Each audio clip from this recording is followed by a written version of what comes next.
Hi dear student, कैसे हो आप सभी का स्वागत है आपके अपने YouTube channel Tilak Raj Singh 10 plus 12 में। देखो बेटा, ये क्या होता है जब अपक्रियाओं की तीसरी वीडियो है। इससे पहले मैंने दो और डाल रखी है, जिन भाइयों ने नहीं देखी है उसमें दोनों वीडियो देखें। और निश्चित है यदि आपने तीनों वीडियो देख ली तो क्या होता है जब यानी कि काफी अपक्रियाएं आप सीख जाएंगे। तो जिन बच्चों ने नहीं देखी है निश्चित जाकर देखें, तब उसका देखेंगे कितना फायदा होगा। चलो देखते हैं बेटा, बढ़ाते हुए आगे क्या करेंगे। ये है क्या, अम्ल और एमीन की है। अम्ल और एमीन की जितनी भी अपक्रियाएं होंगी अम्ल और एमीन की। पहली अपक्रिया है सोडियम फॉर्मेट को उच्च ताप 633 के पर गर्म किया जाता है। तो सोडियम फॉर्मेट हमें पता है, फॉर्मेट क्या होता है, HCOO नेगेटिव। ये फॉर्मेट है बेटा, ये फॉर्मेट आयन है। अब इसके साथ जो भी लगा दोगे वो उसी का फॉर्मेट हो जाएगा।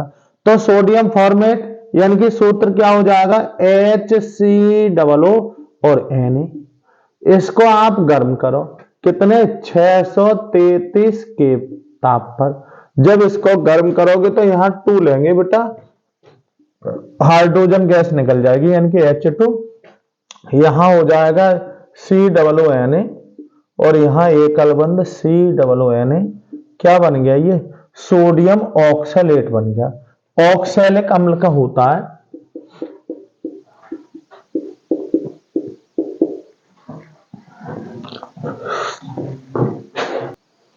देखो बेटा, ऑक्सैलिक अम्ल का जो सूत्र होता है वो क्या होता है, COOH और COOH। ठीक है ना। अब यहां जिसका भी लगा दोगे वो हो जाएगा ऑक्सैलेट। तो कुल मिला के यहाँ Na हो गया, तो ये हो गया, इसका नाम हो गया सोडियम ऑक्सैलेट। Sodium oxalate. आ रही बात तुम्हारी समझ में। देखेंगे बेटा अगली रिएक्शन। अच्छी रिएक्शन है, ये सिंपल रिएक्शन है, इसमें कुछ ना। फॉर्मिक अम्ल को एथिल अल्कोहल के साथ गर्म किया जाता है।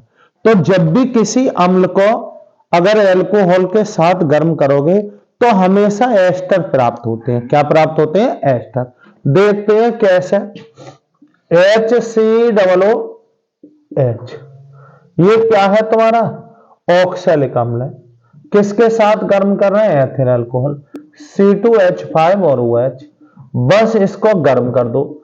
वैसे ये क्रिया शांत सल्फ्यूरिक अम्ल की उपस्थिति में होती है, पर गर्म कर रहे हो तो यहां से O और यहां OH, यहां से H क्या निकल जाएगा, H2O। और यहां क्या हो जाएगा, HCOO।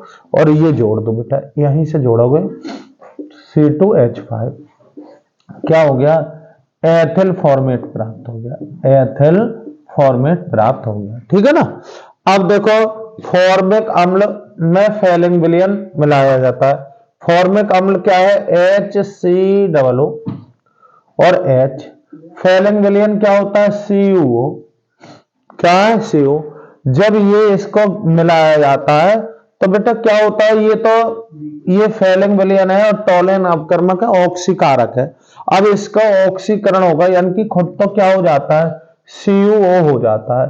जब भी फैलिंग विलयन करोगे क्यूप्रस ऑक्साइड है, ये क्यूप्रस ऑक्साइड का लाल अपक्षेप प्राप्त होगा, ऑक्साइड। और यहां क्या है, ये cupric oxide, cupric oxide, oxide. ठीक है ना। इधर देखो क्यूप्रिक ऑक्साइड, दो लोग हैं यहां, तो क्यूप्रस ऑक्साइड बन जाएगा। यहां एक O है बेटा, ये H और ये H, यहां से एक O लेके H2O बना लेगा और बाकी की ये टूट जाता है, ये क्या हो जाता है, CO2। इसी प्रकार टोलेन अपकर्मक से भी सेम अपक्रिया देता है। फैलिंग विलयन में अमोनिया में सिल्वर नाइट्रेट, अमोनियम में सिल्वर नाइट्रेट कह दे या टोलेन अपकर्मक से क्या होता है, जब फैलिंग विलयन में अमोनियम सिल्वर नाइट्रेट या टोलेन अपकर्मक मिलाया जाता है तो भी सेम रिएक्शन होगी। कौन सी वाली, फॉर्मिक अम्ल HCOOH, अमोनिया में सिल्वर नाइट्रेट कहे तो भी, टोलेन अपकर्मक कहे तो भी है। टोलेन अपकर्मक की एक खासियत होती है, इधर 2Ag हो जाता है यानी कि सिल्वर दर्पण बना लेता है। फिर ऑक्सीजन, इसको फिर से ऑक्सीजन करो तो ये H और ये H करके क्या ले लेगा, H2O बना लेगा, और यहां पे क्या हो जाएगा, ये CO2 कार्बन डाइऑक्साइड में विभक्त हो जाएगा। ये रिएक्शन इंपोर्टेंट है बेटा। ऑक्सैलिक अम्ल को क्या है, ग्लिसरॉल के साथ 110 डिग्री सेल्सियस पर गर्म किया जाता है। तो यहां लिख लेंगे तीर पे ग्लिसरॉल, क्या है, ग्लिसरॉल, और कितने पे, 110 डिग्री सेल्सियस, 110। ऑक्सैलिक अम्ल आपको बता ही दिया था, COOH और एकल बंध COOH, सही है। तब यहां पर क्या हो जाएगा बेटा, जब ग्लिसरॉल को, ऑक्सैलिक अम्ल को ग्लिसरॉल के साथ 110 डिग्री सेल्सियस पर गर्म किया जाता है तो बेटा ये यौगिक प्राप्त हो जाता है। ये क्या है, फॉर्मिक अम्ल, HCOOH प्लस क्या निकल गया बेटा, CO2 कार्बन डाइऑक्साइड निकल गई। ठीक है ना, अच्छी रिएक्शन है, काफी बार आई है ये। कैसे प्राप्त करोगे, ऑक्सैलिक अम्ल से क्या है, ऑक्सैलिक अम्ल से क्या, फॉर्मिक अम्ल, क्या, फॉर्मिक अम्ल। तो अगर ऑक्सैलिक अम्ल को ग्लिसरॉल के साथ 110 डिग्री सेल्सियस पर गर्म करोगे तो आपको क्या बन जाएगा, ऑक्सैलिक अम्ल फॉर्मिक अम्ल में परिवर्तित हो जाएगा। ठीक है, देखते हैं आगे।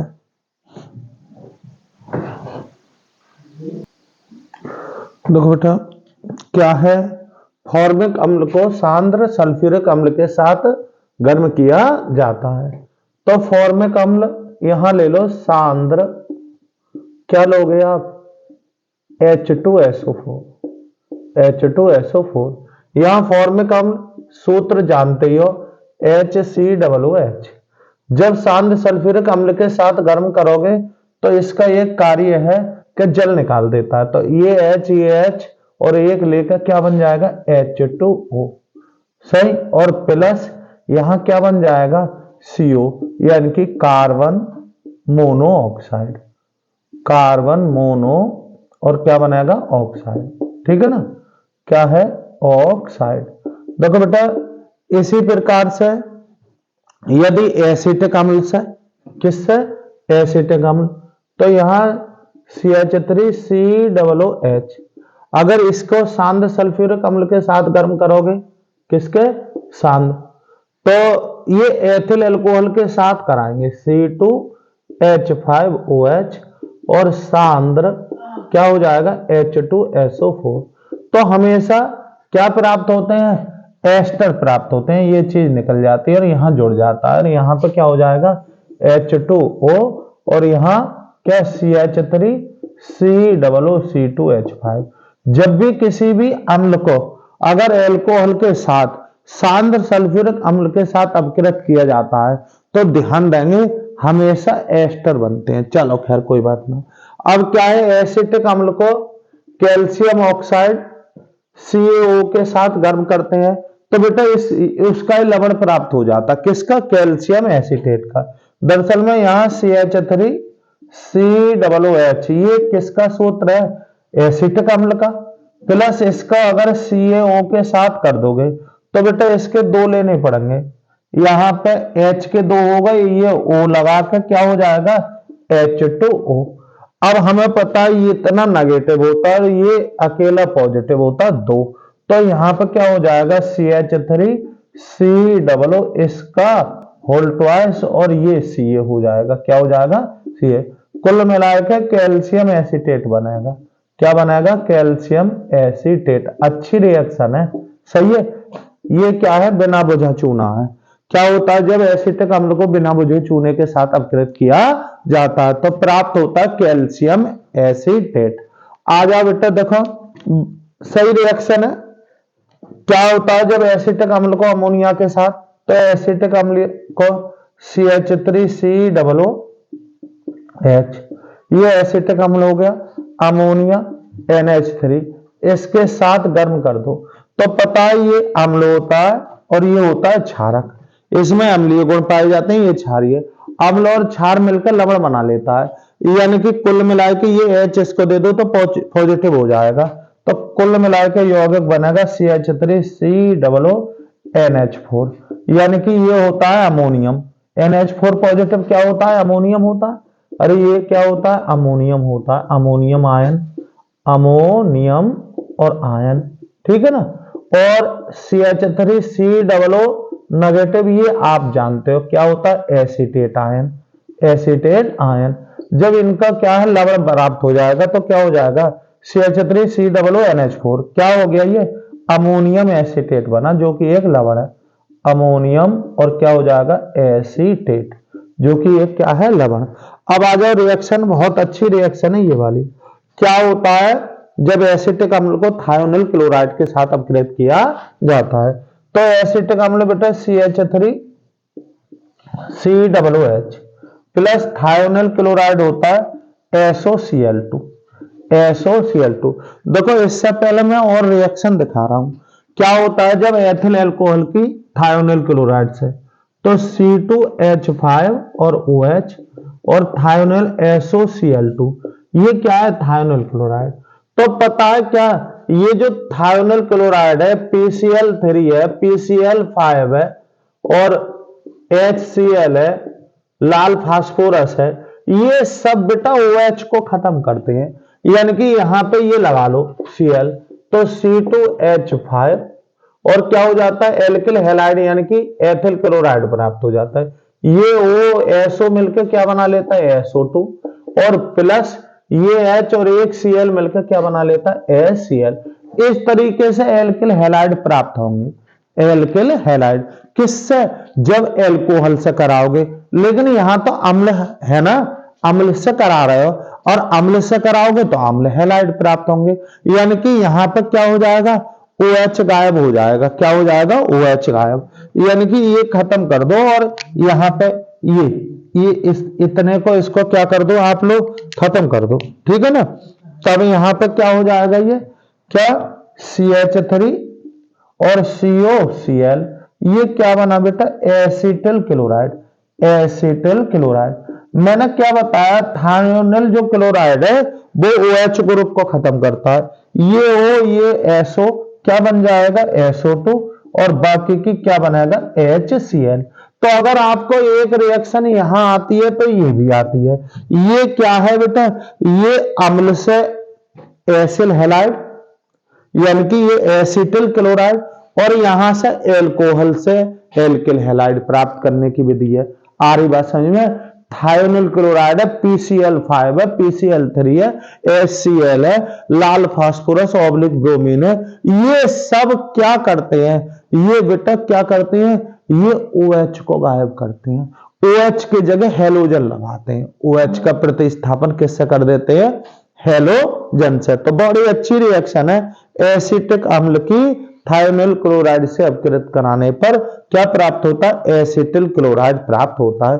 जहां वहां भी SO2 HCl, यहां भी SO2 HCl प्राप्त होता है। देखेंगे बेटा आगे। देखो बेटा क्या, ये तीन रिएक्शन है बेटा, ये 1 2 तीनों। देखेंगे क्या कैल्शियम फॉर्मेट का शुष्क आसवन किया जाता है। कैल्शियम फॉर्मेट देख लो पहले, HCOO, HCOO, यहां क्या हो गया? Ca। ये कैल्शियम एसीटेट है। क्या है? Calcium acetate. जब इसका शुष्क आसवन किया जाएगा, शुष्क आसवन, तो पता है क्या? CaCO3 निकाल दो। यानी कि कुल मिलाकर यहां पर क्या हो गया? CaCO3, यहां बना HCHO, यानी कि यहां से फॉर्मेल्डिहाइड बन सकता है। क्या बन जाता है? फॉर्मेल्डिहाइड। ये फॉर्मेल्डिहाइड का सूत्र है। इसी तरीके से कैल्शियम एसीटेट, एसीटेट का मतलब है CH3COO, यहां भी CH3COO, यहां क्या लगा लो? Ca, calcium. यहां शुष्क आसवन करो। क्या करेंगे? शुष्क आसवन।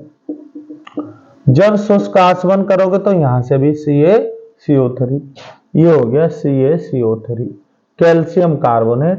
क्या प्राप्त होगा? CH3CO और CH3CO CH3, यानी कि एसीटोन। CH3CO और CH3, ये बना बेटा हमारा एसीटोन। क्या प्राप्त हो गया? एसीटोन। इसी प्रकार से इन दोनों का मिश्रण यानी कि HCOO यहां सी ले लो, कैल्शियम फॉर्मेट हो गया, प्लस CH3COO यहां भी CH3COO, ये हो गया बेटा कैल्शियम एसीटेट। क्या हो गया? Calcium acetate. ठीक है ना। इसका शुष्क आसवन करो। क्या करेंगे? शुष्क आसवन। उस कंडीशन में आपके भाई एक CaCO3 इससे और एक CaCO3 इससे, तो 2CaCO3, कैल्शियम कार्बोनेट के कितने अणु निकल गए? 2, और बनेगा बेटा एसिटल्डिहाइड यानी कि CH3 और CHO, और इसके कितने हो गए? 2, तो ये बने एसिटल्डिहाइड के 2 अणु। ठीक है ना। अब देखो बेटा ये वाली रिएक्शन, क्या? CH3 एसिटिक अम्ल प्लस क्लोरीन गैस, इसमें जब करोगे तो बेटा ये H गायब हो जाएंगे। यहां क्या हो जाएगा? CCl3 और COOH, और प्लस क्या बनेगा? 3HCl। संतुलित करने के लिए इसके कितने ले लो? 3। ये क्या बना? ट्राइक्लोरो एसिटिक अम्ल। क्या बना? ट्राइक्लोरो और एसिटिक अम्ल। अब देखो बेटा यही रिएक्शन बिल्कुल किसकी होती है? एसीटोन की। क्या होता है जब एसीटोन यानी कि CH3CO CH3 इसमें क्लोरीन गैस कराओ प्रवाहित, तो ये H गायब हो जाते हैं यानी कि CCl3 और COCH3 प्लस के 3HCl, संतुलित करने के लिए इसके 3। ये ट्राइक्लोरो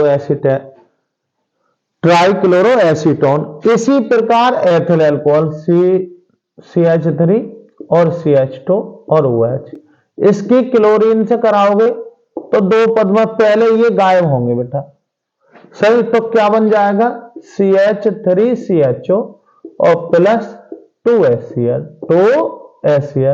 फिर क्या ये एसिटल्डिहाइड प्राप्त हो जाता है? किससे? क्लोरीन से। तब क्लोरीन से क्या हो जाएगा? ये गायब हो जाएगा यानी कि CCl3 और CHO प्लस के 3HCl, और इसके कितने ले लो? 3। तो ये कार्बोनिल यौगिकों के अल्फा हाइड्रोजन परमाणु क्या कर देता है? ये क्या है? प्रतिस्थापित हो जाते हैं किससे? क्लोरीन परमाणु से। किससे? क्लोरीन परमाणु। क्लोरीन की सबसे ज्यादा सक्रियता क्या होती है? हाइड्रोजन को विस्थापित करना। कार्बोनिल यौगिकों के जो ग्रुप के पड़ोस वाले CH3 एकदम क्या हो जाते हैं? गायब। सही है। तो ये जो क्लोरीन है एसिटिक अम्ल से, एसिटल्डिहाइड से, एसीटोन से, सबसे रिएक्शन करने के बाद ट्राइक्लोरो देती है। क्या देती है? ट्राइक्लोरो एसिटिक अम्ल, ट्राइक्लोरो एसिटल्डिहाइड, ट्राइक्लोरो एसीटोन। यदि आपको एक याद है तो समझ लो सब याद है। देखो इसकी कितने रिएक्शन है बेटा? ट्राइक्लोरो एसिटिक अम्ल, ट्राइक्लोरो एसीटोन, ट्राइक्लोरो एसिटल्डिहाइड। हालांकि ये एथिल अल्कोहल से भी रिएक्शन करके बाद में क्या देता है? दूसरे चरण में पहले करता है ऑक्सीकरण, फिर क्या करता है? क्लोरीनीकरण। क्लोरीन तीनों से रिएक्शन करके ट्राइक्लोरो देती है, और उनके नाम पीछे से लग जाते हैं। ठीक है ना। देखो बेटा बहुत इंपॉर्टेंट रिएक्शन, मेथिल साइनाइड का जल अपघटन किया जाता है। मेथिल साइनाइड, मेथिल सूत्र जानते हो CH3, साइनाइड का मतलब है CN। मेथिल साइनाइड का जल अपघटन, तो H2 यहां पर तनु अम्ल यानी कि H पॉजिटिव। जब इससे करोगे तो एमीन प्राप्त हो जाएगी। क्या प्राप्त हो जाएगी? एमीन। एमीन का मतलब इसके 2 ले लो। क्या ले लो? 2। तो 2 लोगे तो क्या हो जाएगा बेटा? यहां क्या होता है जब मेथिल साइनाइड का क्या किया जाता है बेटा? मेथिल साइनाइड को का जल अपघटन किया जाता है। तो बेटा यहां मेथिल जो साइनाइड है यह नाइट्राइल है, ये अम्ल में परिवर्तित हो जाता है। किस में परिवर्तित हो जाता है? अम्ल में। कैसे? ये CH3 यहां COOH ले लेंगे। क्या ले लेंगे? CH3 COOH और प्लस ये N किस रूप में चली जाएगी, N चली जाएगी अमोनिया के रूप में, यानी कि NH3 ये गैस निकल जाएगी अमोनिया। ठीक है ना। तो क्या होता है जब मेथिल साइनाइड को का जल अपघटन किया जाता है तो बेटा अम्ल प्राप्त होते हैं, मेथिल साइनाइड, या इसको नाइट्राइल भी बोल देते हैं। क्या बोलते हैं, नाइट्राइल। नाइट्राइल समूह है एकल बंध CN। तो मेथिल साइनाइड का जब जल अपघटन किया जाता है तो जो मेथिल साइनाइड है वो किस में परिवर्तित हो जाता है, अम्ल में परिवर्तित हो जाता है, यानी कि एसिटिक अम्ल में। ठीक है ना। बहुत अच्छी रिएक्शन है ये, बहुत छोटी सी और सीधे एक पदीय रिएक्शन है। क्या होता है जब, अब एक बात ध्यान रखना, यही ना कोई और ले लो, मैं इसमें दिखा रहा हूं। क्या होता है जब ये CH3 CH2 और CN ले लो, ये कौन सा है, एथिल साइनाइड, इसका भी जल अपघटन कराओ H2O, यहां तनु अम्ल यानी कि उपस्थिति ले लेते हैं H पॉजिटिव की, तब 3 कार्बन का अम्ल बना दो, यानी कि CH3 और CH2 और COOH और प्लस यहां क्या दिखा दोगे बेटा, NH3, यानी कि जब आप नाइट्राइल का जल अपघटन करोगे तनु अम्ल की उपस्थिति में तो हमेशा बेटा क्या प्राप्त होते हैं, अम्ल प्राप्त होते हैं। किसी के साइनाइड का जल अपघटन करा दो तो आपको उतने ही संगत क्या है, संगत अम्ल प्राप्त हो जाएगा। अगर 2 कार्बन के करोगे तो यहां 2 कार्बन का, यहां 3 कार्बन है तो 3 कार्बन का अम्ल प्राप्त हो जाएगा। अब देखते हैं यहां पे क्या होता है जब फॉर्मिक अम्ल की लेड कार्बोनेट, फॉर्मिक अम्ल क्या है, HCOO और H, ये फॉर्मिक अम्ल, लेड कार्बोनेट PbCO3, ठीक है ना। अब सिंपल हो गया बेटा, इसके 2 ले लो क्योंकि इतना नेगेटिव है ना और ये 2 पॉजिटिव, तो इसके क्या हो जाएगा, HCOO इसका होल ट्वाइस और यहां हो जाएगा Pb, लेड फॉर्मेट प्राप्त हो गया। क्या प्राप्त हो गया, ये लेड फॉर्मेट। अब देखो ये H2 बचा और एक O यहां से लेगा तो क्या हो जाएगा बेटा, यहां प्राप्त हो जाएगा H2O, और जब जब रिएक्शन में CO3 टूटता है ध्यान रखना क्या जरूर बनता है, कार्बन डाइऑक्साइड। इस तरीके से क्या हो जाएगा ये, देखो बेटा एक बात ध्यान रखना, जब भी अम्ल की हम क्षार से करेंगे तो लवण प्राप्त होगा, लवण और जल। बाकी की ये किस तरीके का है, CO3 है तो इधर CO2 जरूर प्राप्त होगा। ठीक है ना। तो क्या होता है जब फॉर्मिक अम्ल की लेड कार्बोनेट से अपकृत किया जाता है तो बेटा लेड का ही फॉर्मेट प्राप्त हो जाएगा। अगर यहीं पे अगर यहां तुम कर देते क्या होता है जब एसिटिक अम्ल की, किसकी, CH3COO और H, और यहां लेड कार्बोनेट ले लेते ना, तो अभी इसके 2 ही लिए जाते और ये अब इसके साथ तो लेड एसीटेट हो जाता है, यानी कि CH3COO इसका होल ट्वाइस और Pb, ये क्या है बेटा, ये है लेड एसीटेट, ये क्या है, ये लेड फॉर्मेट, आ रही बात समझ में, प्लस प्लस वही CO2 प्लस के H2O। ठीक है, ये लेड कार्बोनेट के साथ अपक्रिया, सीधी रिएक्शन है, कुछ भी ना करना। अब देखो ये इंपोर्टेंट रिएक्शन है, कौन सी वाली, ये वाली। क्या होता है जब एथेनोइक अम्ल, एथेनोइक अम्ल का मतलब है एसिटिक अम्ल, यानी कि CH3COOH को किसके P2O5, ये P2O5 क्या है, P2O5 के साथ गर्म करो तो ये भी एक निर्जलीय कारक है, इसके कितने ले लो, 2, तो एक H2 और एक O लेकर क्या हो जाएगा, H2O। अब हर एक चीज के डबल बने तो यहां O एकल बंध CH3CO और CH3CO, ये बेटा एसिटिक एनहाइड्राइड हो गया, एसिटिक, और क्या प्राप्त हुआ, एनहाइड्राइड, हाइड्राइड। कैसे प्राप्त करोगे एसिटिक अम्ल से एसिटिक एनहाइड्राइड, तो बेटा क्या होता है कि हम एसिटिक अम्ल को phosphorus penta oxide, phosphorus penta oxide के साथ यदि गर्म करोगे तो ये P2O5 भी एक निर्जली कारक होता है सांद्र H2SO की तरह। तो जल निकल जाएगा, जल निकालोगे तो हमेशा ये प्राप्त होगा CH3CO। चाहो तो इसका होल ट्वाइस हो, ना तो इसी तरीके से लिख दो एसिटिक एनहाइड्राइड। बड़ी अच्छी रिएक्शन है, ये नाम वाली रिएक्शन है बेटा। ये वाली कौन सी है? नाम वाली रिएक्शन। कौन सी वाली? सेमट अपक्रिया, इंपोर्टेंट रिएक्शन है। क्या होता है जब एसिटिक अम्ल CH3COO और H। अच्छा, ये हाइड्रोजोइक अम्ल होता है तो ये होता है N3 और H। क्या है? हाइड्रोजोइक अम्ल। देखो बेटा, एक होता है एजाइड आयन। क्या होता है? Azide ion. ये क्या होता है? N3 एक नेगेटिव होता है। अब इसको किसी के साथ जोड़ दो, जैसे NaN3, तो ये क्या हो गया? Sodium azide. और K के साथ जोड़ दोगे तो पोटेशियम एजाइड। जब भी ये टूटेगा, मैंने बताया जैसे CO3 टूटता है, CO3 यदि अभिकारक के रूप में है तो वहां पे CO2 जरूर निकलेगा। और जब भी N3 अगर अभिकारक के रूप में है तो उधर हम नाइट्रोजन गैस जरूर बनेगी। तो अब हमें देखते हैं कि क्या प्राप्त होता है बेटा। यहां हम देखते हैं कि यहां पे हमें पता है एक तो इधर N2 जरूर निकलेगा। क्या निकलेगा? N2 nitrogen gas. और ये चीज निकल जाती है बेटा कार्बन डाइऑक्साइड। यहां सिमट अपक्रिया में आकार छोटा हो जाता है, एक कार्बन घट जाता है। अब एक N ये, एक H ये, एक H ये, क्या बन गया? अरे मैथिल पे लगा दो तो NH2।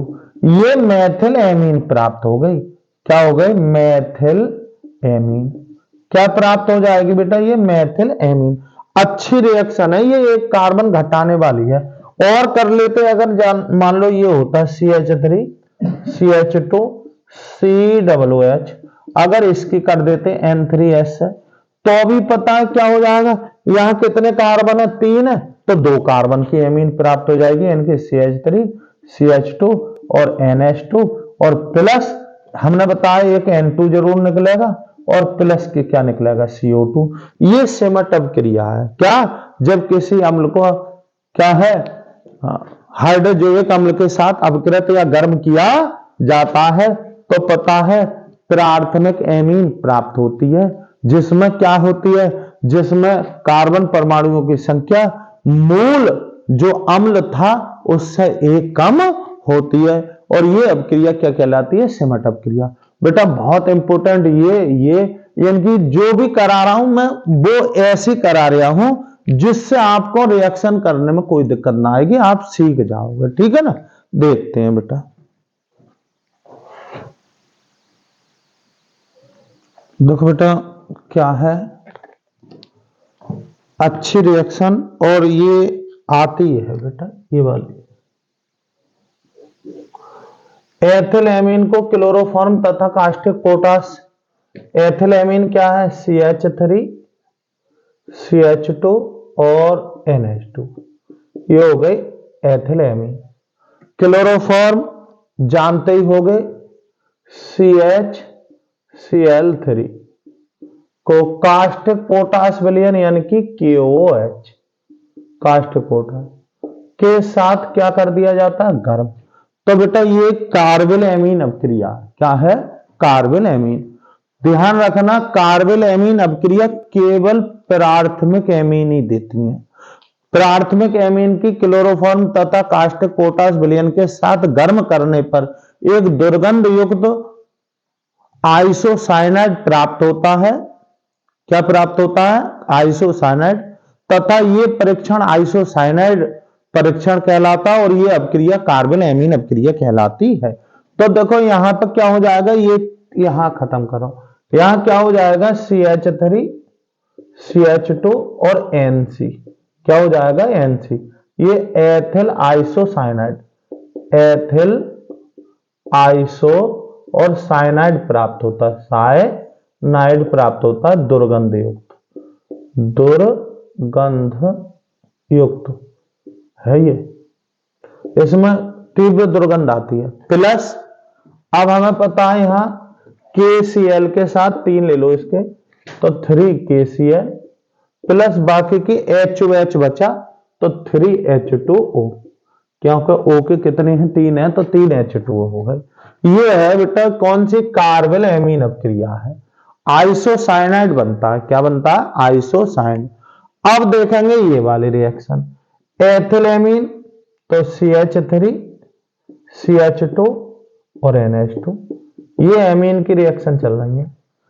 एथिलेमीन कार्बन डाइसल्फाइड यानी कि C दो एक बंद S और दो एक बंद S, ये कार्बन डाइसल्फाइड हो गया, यानी कि CH2 लिख सकते हो, या इसको क्या लिख सकते हो CH2 या मर्क्यूरिक क्लोराइड यानी कि HgCl2, इसके साथ जब ये अपक्रिया होती है तो पता है क्या हो जाता है, यहां पे हो जाता है CH3 CH2 और N दो एक बंद C दो एक बंद S, ये हो जाता है।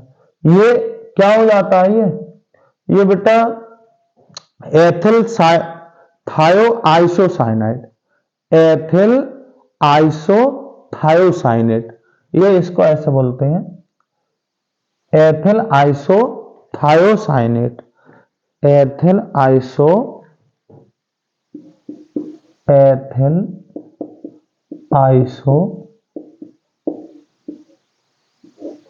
थायोसाइनेट, एथिल आइसो और क्या हो जाता है ये थायोसाइनेट, प्लस क्या प्राप्त हो जाता है, हमें पता है ये Hg इस S के साथ हो जाएगी HgS, मर्क्यूरस सल्फाइड प्राप्त हो गया, मर्क्यूरस सल्फाइड। बाकी की बेटा ये H और ये Cl क्या हो जाएंगे 2HCl।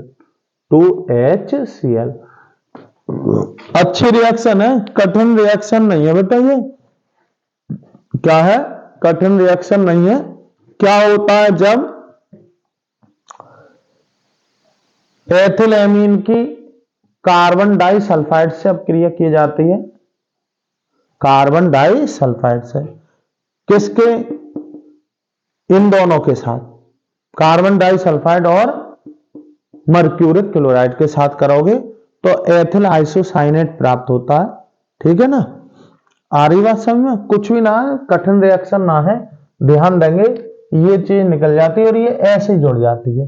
क्या N तो यहां है, ये H इस Cl के साथ यहां जोड़ दो एकल बंद और C और दो एक बंद S, तो ये हो गया एथिल आइसोथायोसाइनेट प्राप्त हो जाता है। ध्यान रखेंगे क्या है ये वाली बहुत इंपॉर्टेंट रिएक्शन। क्या होता है जब एथिलेमीन CH3 CH2 और NH2, एथिलेमीन हो गई कि sodium nitrite NaNO2 plus hydrochloric अम्ल यानी कि HCl, इसके साथ जब रिएक्शन कराओगे तो बेटा एमीन एल्कोहल में बदल जाती है। जब भी किसी भी एमीन की यदि सोडियम नाइट्राइट और हाइड्रोक्लोरिक अम्ल के साथ, या इसको बोल देते हैं नाइट्रस अम्ल, क्या बोल देते हैं, क्या होता है जब एथिलेमीन की नाइट्रस अम्ल से अपक्रिया की जाती है तो भी बेटा ये एल्कोहल में बदल जाएगा संगत में, यानी कि यहां क्या हो जाएगा CH3 CH2 और OH और प्लस क्या है ये NaCl के साथ NaCl प्लस N और Na मिलकर क्या हो जाता है N2O और प्लस बचा कुचा सब क्या ले लेते हैं यहां पे जल, क्या कर लेते हैं जल। संतुलित करने के लिए बेटा देखते हैं यहां पे संतुलित है रिएक्शन कैसी है संतुलित। ध्यान रखोगे जब भी कभी भी एमीन की अपक्रिया सोडियम नाइट्राइट तथा हाइड्रोक्लोरिक अम्ल के साथ कराओगे तो वह अम्ल किस में बदल जाता है एल्कोहल में। ये ना सही कोई और देख लो यहां पे क्या होता है जब मेथिलेमीन होता, क्या होता है मेथिलेमीन तो मेथिल एल्कोहल, प्रोपिलेमीन तो प्रोपिल एल्कोहल, यानी कि जब भी हम एमीन की सोडियम नाइट्राइट और हाइड्रोक्लोरिक अम्ल के साथ अपक्रिया कराते हैं तो हमेशा बेटा जो एमीन है वो एल्कोहल में परिवर्तित हो जाती है। अब देखो ये वाली रिएक्शन, एथिलेमीन यानी कि CH3 CH2 और NH2, ये हो गई एथिलेमीन की एसिटिल क्लोराइड्स है।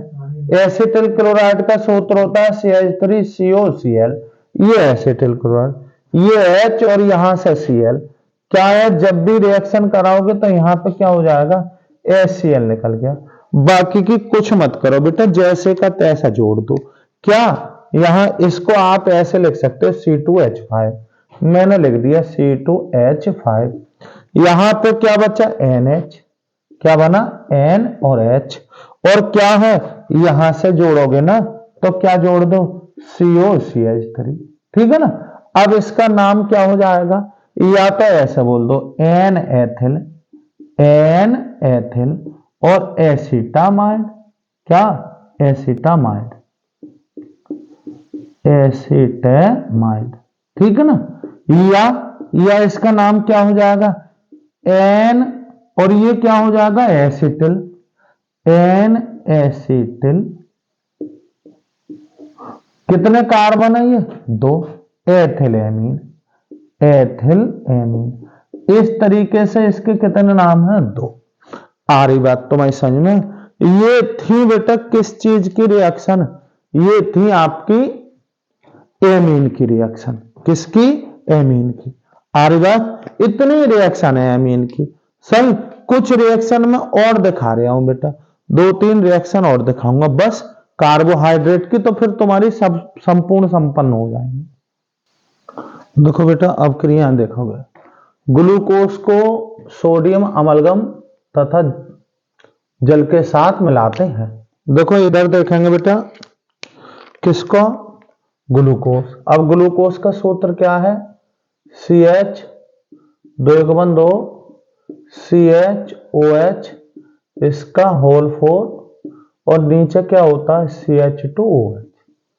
ये किसका सूत्र है, ग्लूकोज का, किसके साथ, सोडियम अमलगम यानी कि NaHG और जल ऑब्लिक H2O। तो ये बेटा अपचायक है, यानी कि अपचयन करा देता है, यानी कि यहाँ पे H ले लो बेटा, और वो भी कितने 2, तो यहाँ क्या हो जाएगा, ऊपर भी यही हो गया CH2OH, और ये हो गया CHOH इसका होल 4 और CH2 और OH, क्या बना ये सार्विटॉल बना, सार्विटॉल। ये वैसे ज्यादा आता है, कैसे प्राप्त करोगे ग्लूकोज से सार्विटॉल, यदि आपको ये सार्विटॉल का मतलब सभी एल्कोहल, सार्विटॉल का मतलब सभी एल्कोहल ऐसे याद रखोगे, तो यहां केवल क्या करा दो, इसका अपचयन करा दो, क्या करा दो, अपचयन। और ये अपचायक सोडियम अमलगम क्या है, एक अपचायक है जो कि क्या है इसका सार्विटॉल में परिवर्तित कर देता है। आ रही बात समझ में, कैसे प्राप्त करोगे ग्लूकोज से सार्विटॉल, बहुत अच्छी रिएक्शन है। इधर देखेंगे वैसे ग्लूकोज की मैंने ज्यादातर रिएक्शन एक वीडियो बनाई थी ग्लूकोज की जो कार्बोहाइड्रेट में, क्योंकि उस वीडियो से गारंटी दे रहा हूं छपेगा क्वेश्चन, वो देख लेंगे आप प्ले लिस्ट में जाकर, प्ले लिस्ट बनी हुई है उसमें ग्लूकोज की अपक्रियाएं बहुत इंपोर्टेंट देख लेना। अब देखो क्या है ये, क्या होता है जब फिनॉल को थैलिक एनहाइड्राइड, थैलिक एनहाइड्राइड का सूत्र याद होना चाहिए, ये है बेटा थैलिक एनहाइड्राइड, ये बेंजीन रिंग बनाओ, इसमें 2 पड़ोसवर्ती ये कार्बन, यहां भी कार्बन, इस पे 2 एकबंध हो, इस पे भी 2 एकबंध हो, और एकल बंध हो। ये क्या है, ये है बेटा थैलिक एनहाइड्राइड, एनहाइड्राइड कि फिनॉल से, फिनॉल भाई फिनॉल आप जानते हैं रिंग बनाया, रिंग पे आप OH लगा दो, ठीक है ना, और यहां क्या लेंगे सांद्र, और किसकी उपस्थिति में H2SO4। अब आप लोगों को पता लग गया होगा कि जल निकलेगा, तो इसके 2 ले लेंगे, तो बेटा यहां से एक H 2 लिए हैं, तो यहां से एक H और दूसरे से भी एक H, और ये O लेकर क्या बना दोगे आप H2O, क्या बना दोगे, H2O। बाकी की बेटा जोड़ो, देखो किस तरीके से जोड़ोगे, यहां देखो, यहां C, दो एक बंद ये वाला O, और यहां भी C, और ये O ऐसे ही। यहां दो संयोजकता दिखाओ, एक इधर और एक इधर, ये यहां फिनॉल जोड़ दो, क्या कर दो, यहां फिनॉल जोड़ देंगे इस तरीके से, ये OH, यहां दो एक बंद, ये दो एक बंद, यहां एक रिंग यहां जोड़ दो बेटा, सही है, ये दो एक बंद फिर छोड़ कर और फिर दो एक बंद, और यहां हो गया दो। ये क्या बना, ये फिनोल्फथैलीन बनी, क्या है, फिनोल्फथैलीन, फिनोल्फथैलीन, फिनोल्फथैलीन बनी, जो कि एक सूचक है, अम्ल क्षार सूचक है। क्या है, फिनोल्फथैलीन क्या है, एक अम्ल क्षार सूचक। मैंने करा क्या है बेटा, दो रिंग, एक H इसका, क्योंकि प्रत्येक कार्बन पर एक एक H है, आप सब जानते हो, एक एक H, तो एक H एक रिंग से और एक H एक रिंग से, ये O लेके H2O निकाल दिया, और बाकी की मैंने देखो यहां कुछ भी चेंजिंग ना करा है, ऐसे की ऐसे उतार दिए, ठीक है ना। और यहां पर जो रिंग दोनों जो H एक एक संयोजकता खाली हो गई उसको जोड़ दिया, तो ये है फिनोल्फथैलीन, जो कि क्या है, एक अम्ल क्षार सूचक है। क्या है, जो अम्ल में रंगहीन और क्षार में गुलाबी होती है। देखो क्या होता है जब बेटा सभी रिएक्शन करा दी मैंने, ठीक है ना। नेक्स्ट वीडियो में 3 वीडियो कैसे प्राप्त करोगे, और उसमें आप अपक्रियाओं को गारंटी से सीख सकते हो, निश्चित गारंटी दे रहा हूं। अगर ये आपसे रिएक्शन आ गई, कौन सी वाली, नाम वाली, क्या होता है जब और कैसे प्राप्त करोगे, तो बेटा 20 से 25 नंबर गारंटी दे रहा हूं, यानी कि पास हो जाओगे केवल अपक्रियाओं से। और जब मैं तुम्हें क्या है न्यूमेरिकल कराऊंगा, ऐसा समझो सीधे 40 पर पहुंच जाते हो। और बाकी के बेटा जितने हैं, कुछ पोर्शन ऐसे हैं जो मैं बाद में बताऊंगा, 2-4 दिन पेपर से पहले ये बताऊंगा, केवल ये याद कर लो, केवल वो ही याद कर चले जाना, अगर ना आए तो ध्यान रखना। ऐसे सोचो, आपको जरा सा भी विश्वास हो तो निश्चित है इतना क्लियर करा दूंगा कि बिल्कुल केमिस्ट्री विषय में डरना भूल जाओगे, ठीक है। आप लोगों का कार्य है जितना भी वीडियो को शेयर कर सको शेयर करो, ठीक है ना। धन्यवाद, मिलते हैं अगली वीडियो में।